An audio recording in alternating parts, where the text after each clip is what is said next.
On the front of the Australian tomorrow, diplomat dictates terms, play by China's rules, or Beijing will torpedo trade again. Jeez. It's like Groundhog Day with these stories, isn't it? China's top official in Australia says the Xi regime could withdraw substantive investments should Labor pursue its election promise to take back the Port of Darwin, as he said Beijing would, quote, take measures to protect its business interests abroad. The threat was made by China's ambassador to Canberra, who sought to send a clear message to the Australian government that it risked disrupting, quote, steady progress in improving the bilateral relationship by pursuing a review of the 99-year-long land bridge lease and raising issues over the, quote, Taiwan question. But as he signed a wide-ranging energy, trade and security partnership with East Timor, Anthony Albanese said he was committed to ending the lease and putting in a local operator. Just keep that page up there for a moment, because I just want to note, how hard does that photo go of East Timor's president there in the back of the car behind the Prime Minister? PM's got his tongue poking out and he's just lit up a dart. That's a fantastic photograph, I think.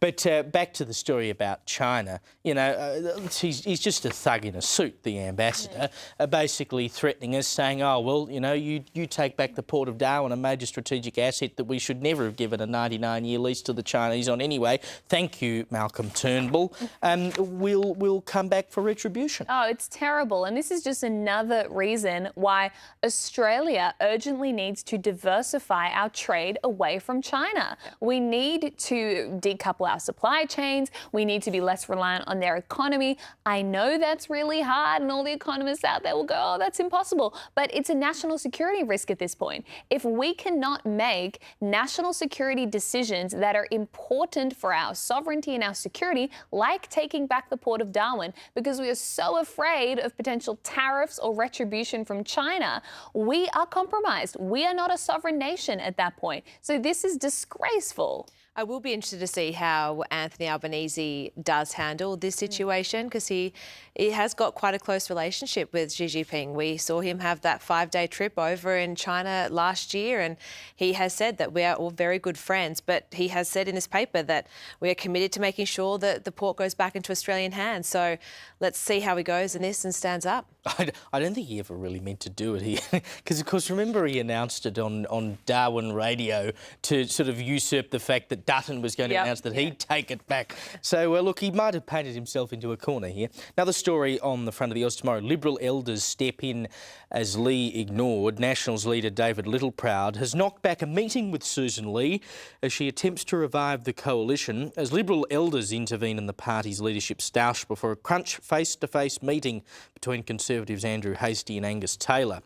Mr Littleproud's staff told the opposition leader that he was too busy to meet with her ahead of Parliament returning next week, as he was focusing on a largely unendorsed leadership challenge by Flynn MP Colin Boyce.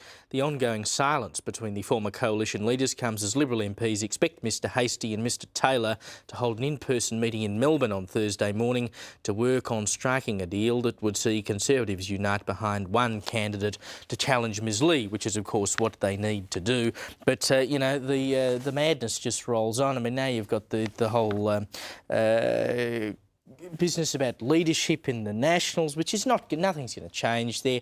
Like, it's just, it doesn't matter which way you look at it, every day there's just another mess. Which is the problem. It is driving me insane that at a time when we need a strong opposition to be holding this Labor government to account, it's not happening because they're too busy fighting amongst themselves. So I think at this point, we're going to probably need just a fresh leadership on both the Liberals and the Nats, because by the sounds of this, the fact that David Littleproud is too busy to go and meet with Susan Lee, I think says it all. And the funny thing is, this article also goes on to say that factional operators like Christopher Pyne, who was obviously a member of Parliament from South Australia, is now texting around the moderates saying, stick with Miss Lee, she hasn't done anything wrong.